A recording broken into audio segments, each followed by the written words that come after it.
Welcome back to the Movie Draft House. I'm your host, Mark, joined by co-host Jeff. You can't see it right now, Mark, but I'm all bundled up in my woolies. It's the day after Christmas as we record this. You know, little peek behind the curtain. And by day after Christmas, I mean too. Because, I pay attention to what happens in this world. How was your Christmas, Mark? It was wonderful. How was yours? Mine was good. Good. Not wonderful, but good. I'll take good, though. Yeah. I'll take good. Hope Santa brought you all everything you wanted.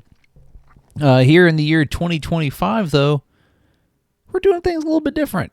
Yeah. Jeff, will you tell them how we're going to handle the year of 2025 and how we're going to be selecting these films? Yeah, so we just wanted to break things up a little bit. We've been picking themes for 3, maybe 4 years almost, and I think our theme picking maybe has not been the best. We're going to give that muscle a little bit of a break and try something different this year that I'm calling 1 degree of separation, which I did not make up that term. That's a real thing. But so the last movie we watched was a film called A Simple Favor, which starred Anna Kendrick. And I did, by 1 degree of separation, picked another Anna Kendrick film, and I selected Life After Beth. This came out in 2014, released by the prolific A24, who's known for releasing a lot of, I don't want to say great, but movies, depending on who you talk to. It's directed by Jeff Bina, and it stars a whole lot of people, so Mark will get to 1 degree off of this film, and you could pick a movie with, I don't know, Aubrey Plaza, Dane, Dehaan, John C. Reilly. You could also maybe see what this director has also done and piggyback off of that. It's just going to give us a little more, I don't know what to call it. Just give us something a little different this year. Sure. It's like everything, sometimes things go stale, and you gotta do something a little different to spruce it up, and so this is what we're doing. I think we'll be excited to get back to themes when. Yeah, I do too. When we get there. So why Life After Beth? I had not seen it. It is a dark comedy. It has a really great cast. So honestly, the biggest reason was the cast. I wanted to give you a lot of different roads you could go down. And I think that was successful, or will remain to see at the end of this episode if that's successful and you pick a good movie or not. But it had some promise. I like a dark comedy, I think they can be funny. Yeah. But I fucked up. I'll just say it. I fucked up. All right, this movie's garbage. Okay. I fucked up. Okay. Did you not feel that way? No, I mean I didn't hate it. I hated it. I don't really like Dane Dehaan as an actor. Dane, listen. So I've only really seen one Dane Dehaan movie that I like. I mean, he was in that Spider-Man one, but the only movie that he's in that I like is Chronicle, which if I were 1 degreeing off of this one, I would pick Chronicle because I like it. But he is a miscast. I don't want to slam his whole filmography, but I saw what was the Valerian? That's a bad movie, and he's not good in it. And his career arc is a little weird. There was a time, probably about 10 years ago, where he was A-list in Hollywood, and this is probably in his heyday, if you want to call it that. I don't know. I mean, he was cast as a villain in the Amazing Spider-Man movies, and he's got a ton of acting credits, a lot of starring roles. It's just like I just don't like, and here it's not. I just don't like his face. I think that's reasonable. He's got an odd shaped face. So here's the other problem, and I don't want to say it's just Dane DeHaan. I think the other thing is he's completely miscast. This movie is trying to go for dark comedy, and it's not funny. There are very few things in this world worse than a not funny comedy. And I did not find this to be funny. And a lot of that, I think, has to do with Dane DeHaan not having any comedic chops. He's on screen the whole fucking movie. Yeah. And you get sick of him. You know, I was sick of him. Like his whole whiny, mopey baby thing that he does the whole movie. I was over it by like 20 minutes in. I couldn't take anymore. But I had to watch the whole thing because I picked it. And just the look on his face half the time where it just looks like he's spacing out, looking in the toilet at something he'd done. I don't know. He is my main problem with this movie. He is so bad. And he plays it too straight. I really think like if you recast with like maybe a Michael Cera type, I was just thinking it would have worked Cera. so much better. Yeah. My wife just texted me. Dane DeHaan looks like Leonardo DiCaprio in What's Eating Gilbert Grape. Damn, that is vicious and true. I think it's true. So, no, it's hard to actually say like what this film was going for, casting Dane DeHaan next to Aubrey Plaza, who is very funny, very energetic on She's screen. The only good part. Like even John C. Reilly's not good. He's annoying. Molly Shannon does a decent Molly job. Shannon's good. Yeah. I like Molly Shannon. I like Paul Reiser. I think Paul Reiser and Shel Hines are both good. But yeah. It's weird that John C. Reilly was just so unlikable. And I don't know. Like that was my biggest thing is like I really think that they had like Cera in this movie, Michael Cera, it would have been way better. He would have played it more correctly. He would have read the lines in a funny way. This is not it though, man. And there's so many times where she's killing it with her comedic timing and stuff, and then he's giving her nothing in return. Yeah, and it's so I actually do wonder if that's how it was written, because like it is so different in how the parts are. Now, granted, Aubrey Plaza's character comes back to life and is essentially a zombie vampire. I don't know. She's a zombie. I think that's pretty much established. Right. No, but like she gets like she's out in the sun and then comes back with these burns on her face. And then like later on in the movie, a lot of the zombies got burned up in the sun. Like it was weird. Well, I think I mean, I think it what was they just were going for was just trying to show some level of decay. Right. I don't know. Yeah. What I enjoyed about this movie is that it's a brief time where the world is ending, and by the end of the movie, they're like, "Nope, just kidding, world's not ending anymore." I didn't like that. You liked that because I was like, "No, it's because it's just because it over." Like because we don't have to invest. War of the Worlds, where it was like, oh, it's just over. But at least in War of the Worlds, they explained it. This was just like, zombies are done. No big deal. Well, we don't, and maybe it's because his brother he's part of this like SWAT team that's killing zombies and shit, and maybe they killed them all and that took care of it. But what caused it to begin with? We don't know. I think people just started being zombies. The script doing that doesn't make you invest really into why. We're only meant to really care about Aubrey Plaza and Dane DeHaan in this film. I mean, we don't like the script doesn't want us to care at all about John C. Reilly. He gets an unceremonious off-screen death.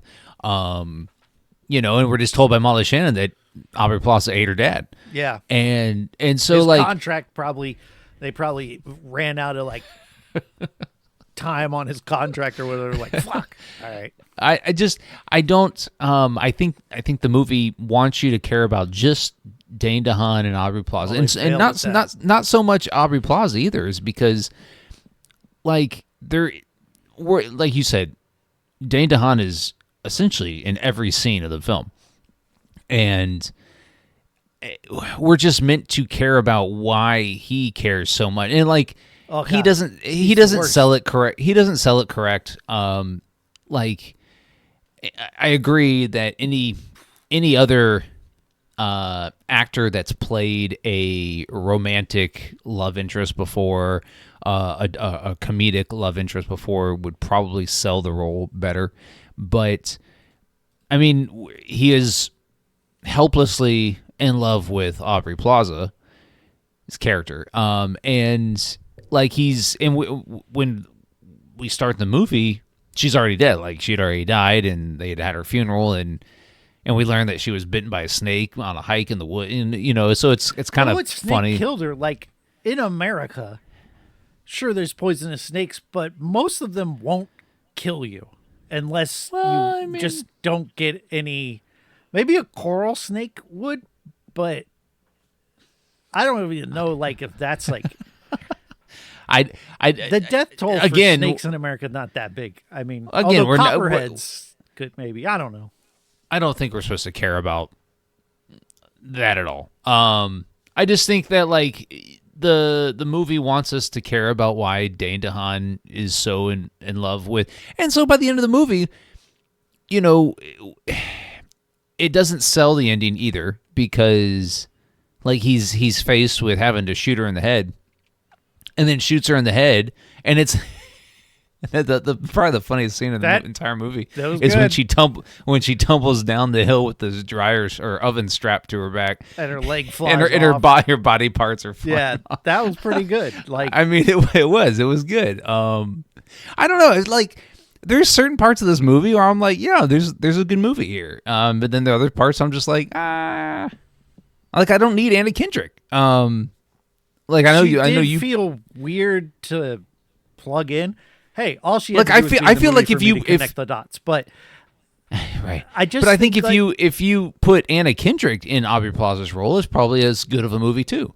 I think they're two very similar type actresses. Oh, I disagree. Aubrey Plaza has that sarcasm and that sharp edge to her, whereas Anna Kendrick definitely has a more take home to mama kind of vibe. Sure.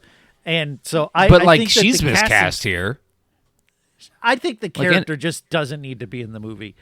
But they only put it there for Dane DeHaan to have a love interest after the fact. And we don't care. Like, the movie's paced in a weird way too. Like, that doesn't feel like there's any real 3-act structure. I don't know. It's kind of butt all the way through for me. Like, I actively... Like, it's one thing for me to be bored at a movie, but I was actively having a bad time watching Dane DeHaan on screen. I don't know. I mean, this film is an hour and 29 minutes. It's hard to have a bad time. Boy, with an hour it felt and 29 long minutes. as fuck. Because, man, his face is whiny, and then he's wearing that dumb scarf, and then he's bitching to his family, and his family is okay, but his brother is just kind of the same level of douchery. Like, I don't know how they're raising these kids, but they're doing a bad job. I don't think they're raising them anymore. They're both adults. Well, I guess, but they still live at home. But they just true. Trash characters. Yeah, I think I like the fact that these zombies can be soothed by smooth jazz. That was funny. Like, there's a handful of funny ideas, but they never push hard enough into the comedy aspect of this. And so many of the characters are playing everything so straight that it ceases to be a comedy. This is, I wouldn't call this a comedy, despite them marketing as such. Yeah, I mean, it's if you're gonna call it a comedy, it's a dark comedy. No, I mean, it's going for dark comedy, but so if you compare this to Shaun of the Dead, that movie's funny, right? And it's dark, and there's sad things in it. and tragedy, right? But it's funny. This movie's not funny. And it doesn't even feel like it's trying to be funny at most points. I mean, there are places where it is, like when she hulks out and shit is pretty funny, but not really haha funny. Like, oh, that's a funny idea. Funny. I like when they're up in the attic, and he's like, "Oh, I got to go get something from the car," and he like jumps out the window, and then she like goes through she pushes that little thing through the roof and like pokes her head up, and she's like, "Where are you going?" like Aubrey Plaza has a that type of face where you can just like she'll make us like a facial expression, and you just laugh. Right. No, I mean like I really feel that despite the miscasting, most of the cast works for me here. The miscasting of Dane Dehaan, but like I don't mind John C. Reilly as this weird dad. I just didn't like the character, man, and it just no. But like also we learn like he's kind of a creep and like yeah, but they don't play that enough, right? Like that should be they don't play him funny enough. Character moment. I don't think like they Molly play Shannon to gets John C. Reilly's strengths. Yeah, like, the script doesn't Molly allow Shannon him to do anything. Molly Shannon gets all of the comedy and their scenes, and they're pretty much, they're in the scenes together.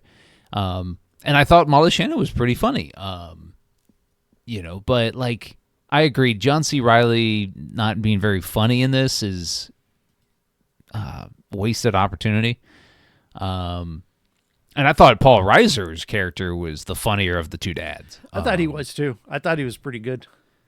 I like Paul Reiser. But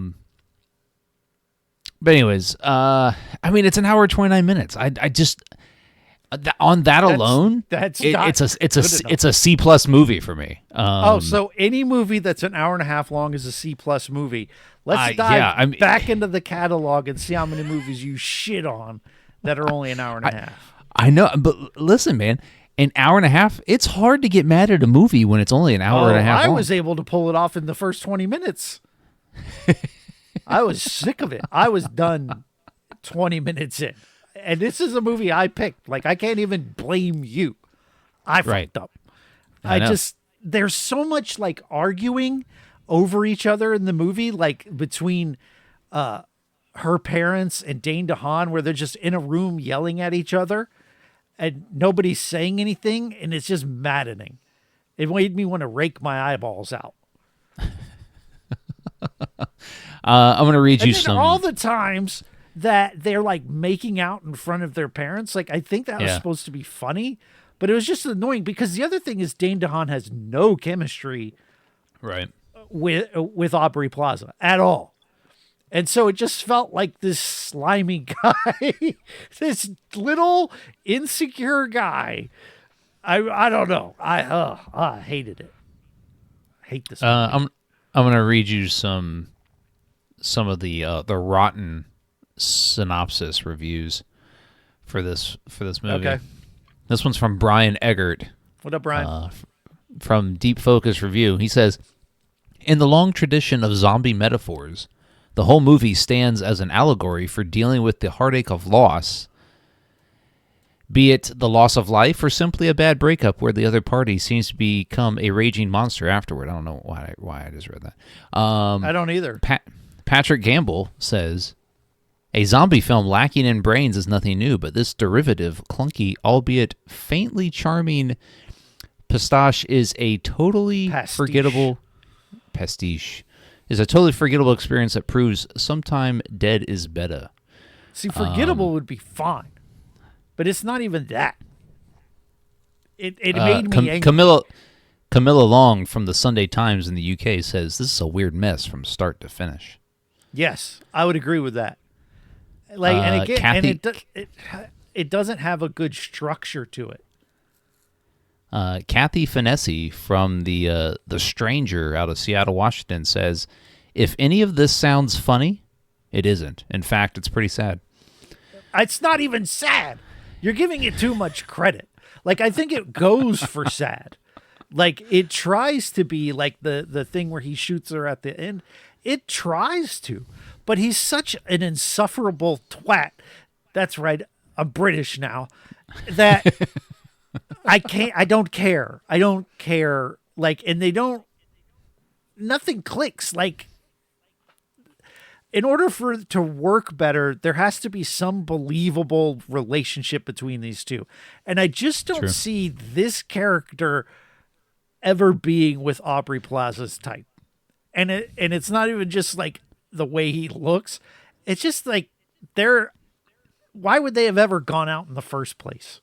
Well, I mean, I don't know, but we're also told through different bits of dialogue that when she was alive, she wanted to break up with him. Yeah, good call. And so, so I mean, there's hints that like the script wants the audience to believe or to think why is she with this guy, like, so I mean, I don't think that's that's misguided in any way, because I think that's accurate. I think, and that's so that furthers my thinking that Dane DeHaan is playing the character how it's written. It's just he's not the best choice for the character. I don't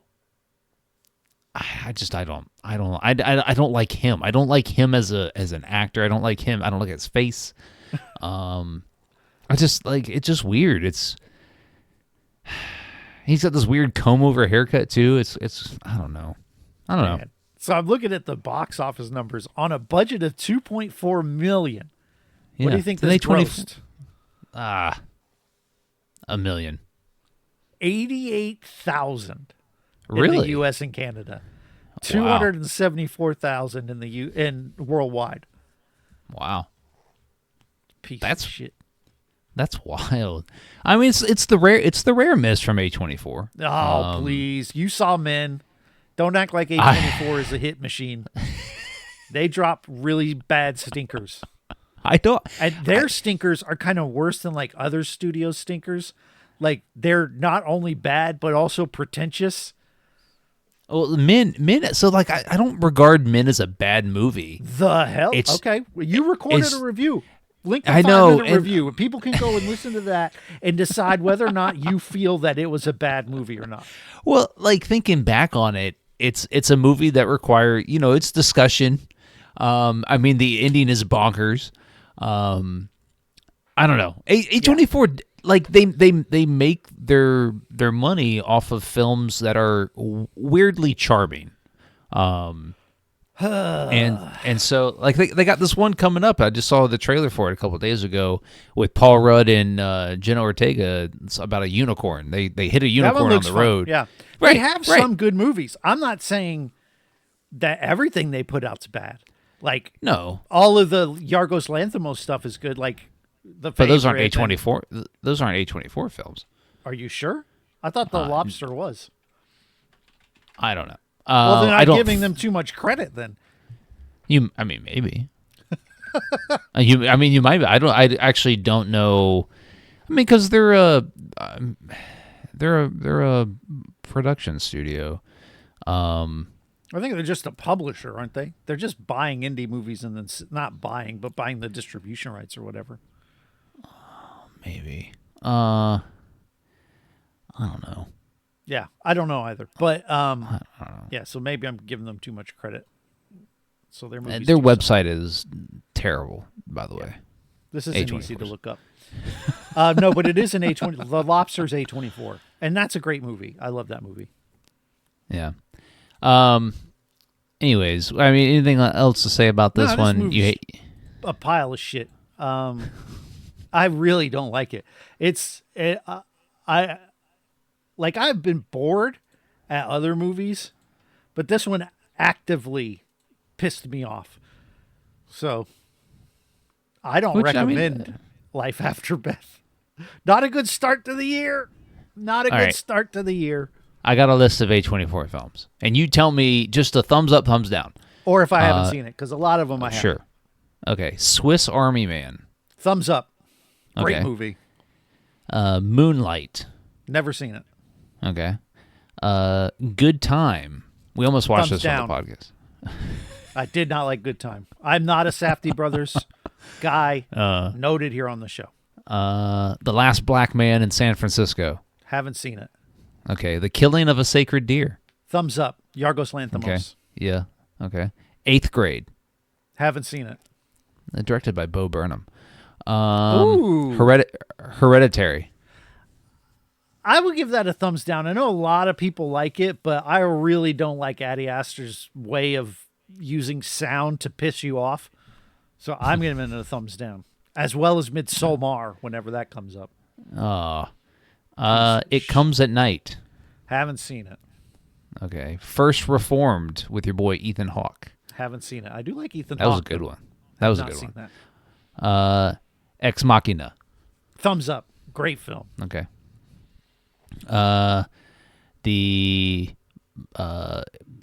It's called Amy. It's about the Amy Winehouse film. No, haven't seen it. The Lobster. 3 thumbs up. I love The let's Lobster. go. That shit's amazing. Under the Skin. That's- Scarlett Johansson. I don't think I've seen that. No, I have not. Okay. Let's go. What's the other one? I'm trying. Room. Haven't Brie seen Larson. Oh, that's a good one. Lady Bird. it. That's a thumbs up. It's a good movie. I'm not Greta Gerwig. enthusiastic about it like some others, but it's not bad. The Florida Project. Have you seen that one? No, Willem Dafoe. haven't seen Lighthouse either. I haven't seen Lighthouse either. It's funny, all the ones I have seen, I've been like thumbs up, thumbs up, thumbs up. All right. I mean, that's pretty much all of them. No, you didn't mention I didn't- Men, I- which is I did well. hot garbage. The list I have doesn't have men on it. Did they not produce that? I'm fairly certain they did. This is an IMDb list of all A24 films ranked from best Okay, stores. you're fucking up. You got to do Wikipedia. So let's thumb through here. I haven't seen Tusk. Tusk is a good one. Oh, here's one. Spring Breakers. Thumbs down. That movie's trash. Go back to the back catalog. Listen to that crap. Life After Beth. Trash. Looking through here. Haven't seen a lot of this stuff. Haven't seen that. Man, I just haven't seen most of this. I didn't like The Witch. A lot of people like that. Not Green Room. That's a pretty good movie. Yeah. The Lobster I love. Swiss Army Man I love. Blackcoat's Daughter, I'd give that a thumbs down. It's Oz Perkins. I watched it just because it's Oz Perkins, but I didn't enjoy it very much. Free Fire, thumbs down. Good Time, thumbs down. Sacred Deer, thumbs up. Lady Bird, thumbs up. Disaster Artist, that's a thumbs up. That's a good movie. Didn't realize that was A24. What else have I seen here? The Death of Dick Long. That sounds like something I would watch. Yeah, but that's about... Uncut Gems. Oh, God. Oh. 30 thumbs down. That's one of the worst movies ever made. Boy, they've made a lot. Okay, I've seen the X trilogy. I like that. I like X. I really like Pearl. I think Pearl's excellent. I did not like Everything Everywhere All at Once as much as you did.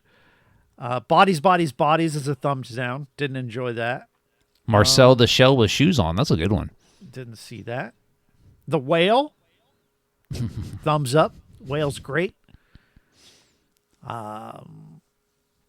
Glad I didn't see Beau's Afraid though. That's the bad Aronofsky. Isn't that him? No, that's Ari Aster.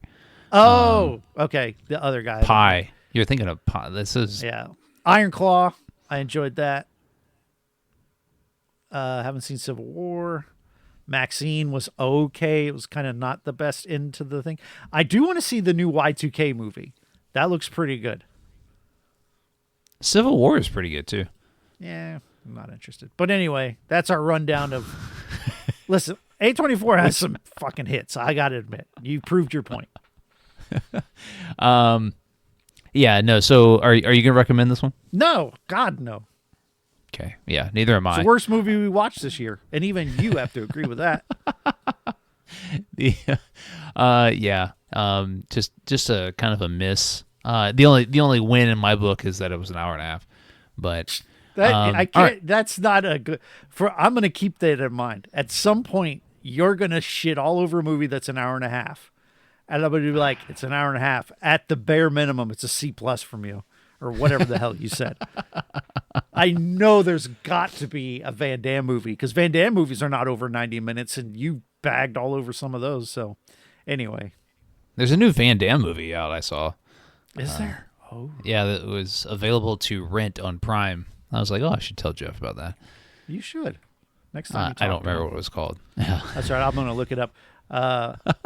Most of his new stuff. Oh, there's a Kill 'Em All 2. Oh no, Yeah, that's it. Kill 'em all too. Kill 'Em All 1 was not good.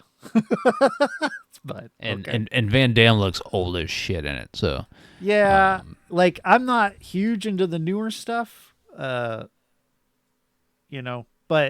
he's still charismatic. Like when he's in movies. But I can't remember if Kill 'Em All 1 was the one that took place in a hospital. Anyway. anyway, so we're gonna watch a film next week that had I don't know if it doesn't star Paul Reiser, but it has Paul Reiser in it. It came out in 2014. You went with Paul Reiser. Okay. Yeah. I mean, I went through that guy Jeff Baena or whatever and his filmography. He doesn't have that many films, and they all kind of had the same actors in them. But they were all kind of midly reviewed films, and I was like, I don't want to watch another meh movie. Yeah, I don't either. And so, and Aubrey Plaza, she's got a ton of films. It's just she's also hit and miss in what she's good We in. gotta watch that shitty Child's Play movie. And I fucking love Chucky, but that movie was bad. So anyways, so I went with Paul Reiser in a 2014 film, and this film was nominated for 3 Academy Awards. Ooh. And it was it won. It was nominated for Best Achievement in Sound Mixing, Best Achievement in Film Editing, Best Writing, Best Performance by an Actor in a Supporting Role, and Alien? it was nominated for Best Motion Picture of the Year. We are going to watch from 2014 the movie Whiplash. Is that the drumming movie? Miles Teller and J.K. Simmons. Oh, I've needed to watch this. I've just never done it. I saw it when it came out, but it's also got a stat cast, so I'm setting you up. I mean, Miles Well, Teller, J.K. Simmons alone. I mean, Damien Chazelle as the I director. don't even know who the fuck that is. And just look at his filmography. I mean, Who he's directed done. this? He's done. Bangers. That's who you're talking about, Damien Chazelle. Yeah.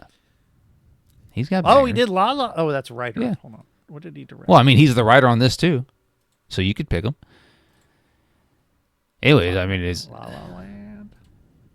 Okay. he directed Babylon. That's big. You should pick that one. Oh. Are First you Man. serious? You want to watch Babylon? 3 hours and 9 minutes? Did you watch Babylon? Hell no. I'm not picking Babylon.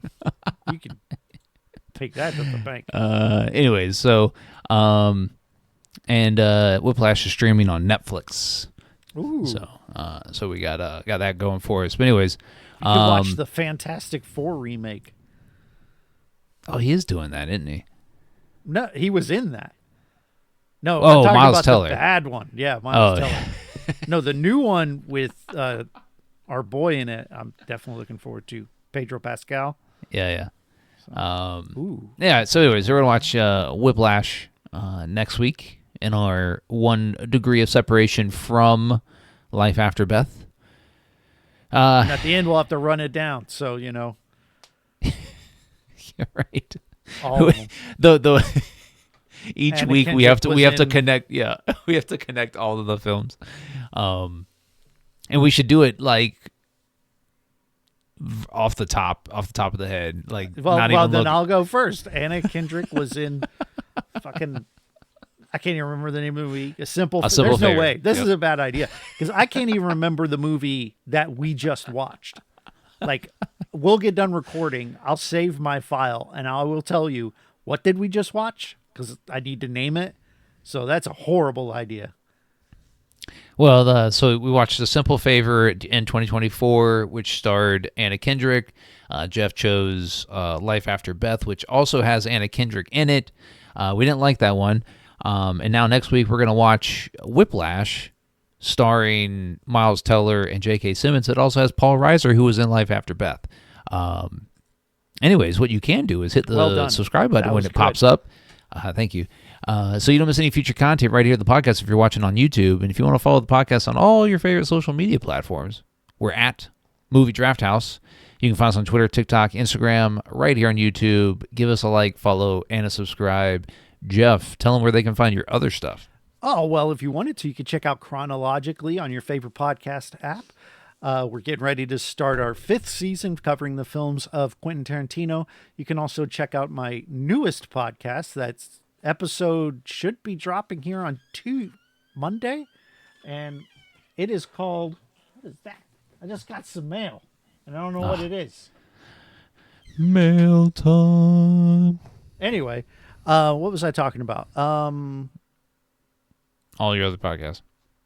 Yeah, All Things Being Sequel, wherever you get your pods. Yes. Cool. Jeff, any last words?